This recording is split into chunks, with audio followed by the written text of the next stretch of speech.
Alright, this is kind of like the last big log that we had that was over there. We had like 30 of these logs from neighbors on both sides. They last summer were cleaning up a lot of their dead ash and pine and whatever else.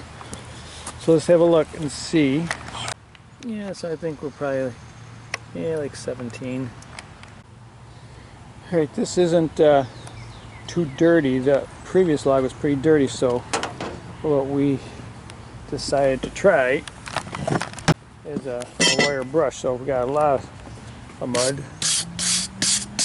but this is pretty clean, so we're not going to have to worry about that. I bought a metal detector because we'll take a look at those are some old pole barn beams that got metal in them, and some of the logs are called neighborhood logs I'm going to be getting. So I figured I would at least make an attempt to look for some metal before I cut. Let's try it.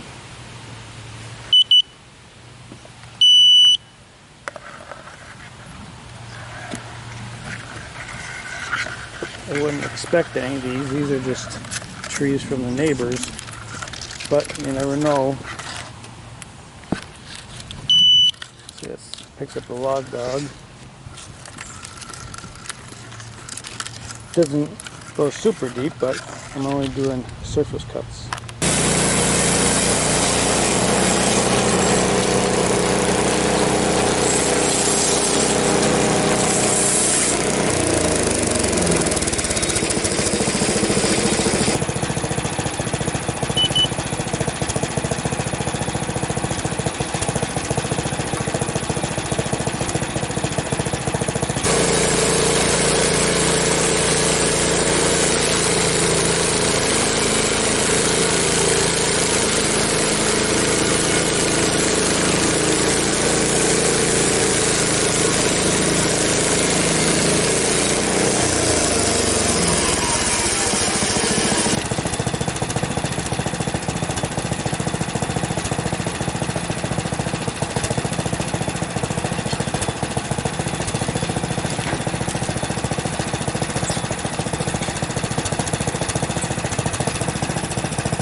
Well, nothing left on the sawmill.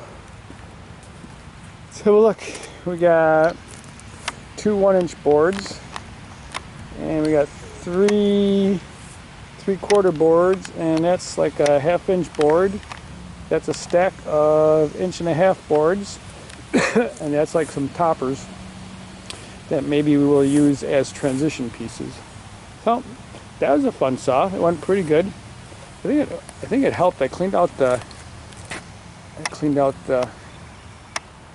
air filter. It's pretty loaded, so I'm going to clean it out again before I load the next log. And I'm almost out of battery. Sounds pretty gnarly. I did clean the air filter. I'm going to use the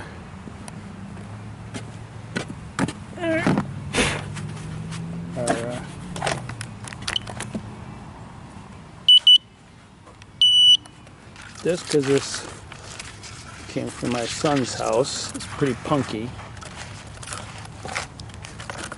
but when I had my chainsaw sawmill, I had a log from his house and had a big nail in the middle of it, which gnarled up my chain and took me so then it doesn't cut straight.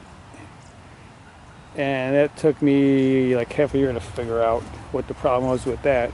So, alright, well, I cut those 2 inches. Those are just like super punky.